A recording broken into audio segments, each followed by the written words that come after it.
এরপরের প্রশ্ন হলো, আলহামদুলিল্লাহ, এবার হজ সম্পন্ন করলাম, হজের শিক্ষা কিভাবে পরবর্তী জীবনে কাজে লাগাতে পারি এ ব্যাপারে আপনার পরামর্শ নির্দেশনা কামনা করছি। ধন্যবাদ। আল্লাহ তালা আপনাকে আপনার হজকে সুসম্পন্ন করার তৌফিক দিয়েছেন, এবং দোয়া করি আল্লাহ তালা আপনার হজকে হজ্জে মাবরুর, হজ্জে মকবুল, এমন হজ যে হজ মানুষকে নিষ্পাপত্য এনে দেয়, সেরকম হজ হিসাবে আল্লাহ আপনার হজকে কবুল করুন। আর হজের শিক্ষাগুলোকে জীবনের পরবর্তী ধাপে বা পরবর্তী জীবনে ধরে রাখার জন্য আসলে অনেক স্ট্রাগল, অনেক পরিশ্রম, অনেক মেহনত আমাদেরকে করতে হবে। এর ভিতরে একটা পরিশ্রম হলো যে প্রতিনিয়ত হজের যে মাশায়েরগুলো, হজের যে জায়গাগুলো, সেই পবিত্র জায়গাগুলোর পবিত্র অনুভূতিগুলোকে আমরা বেশি থেকে বেশি স্মরণ করার চেষ্টা করব, রিমাইন্ড করার চেষ্টা করব, এবং সেগুলোকে আমাদের উপলব্ধিতে জাগরুক রাখার চেষ্টা করব সবসময়।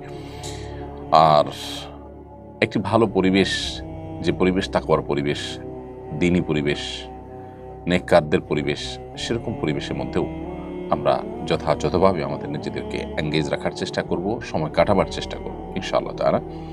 যখন মানুষ ভালো পরিবেশের মধ্যে থাকে, নেককারদের পরিবেশের মধ্যে থাকে, তাদের চৌহদ্দি এবং সারাউন্ডের মধ্যে থাকে, তখন তার জন্য দিনের কাজ করা বা দিনের পথে চলাটা তুলনামূলক সহজ হয়।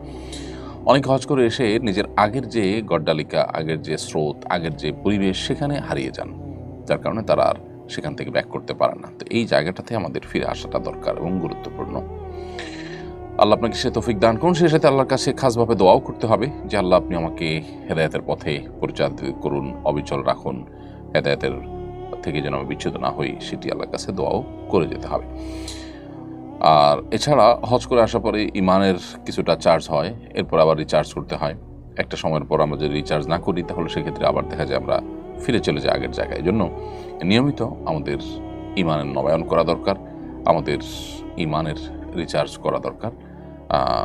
মাঝে মধ্যেই, সেটা হজ উমরা করার মাধ্যমে হোক, কোনো দিনই পরিবেশে যাওয়ার মাধ্যমে হোক, কোনো দিনই পরিবেশের মধ্যে নির্দিষ্ট সময় নিজেকে রাখার মাধ্যমে হোক, বা যে কোনোভাবে আমরা এই রিচার্জের কাজটা নিয়মিত করে যেতে হবে।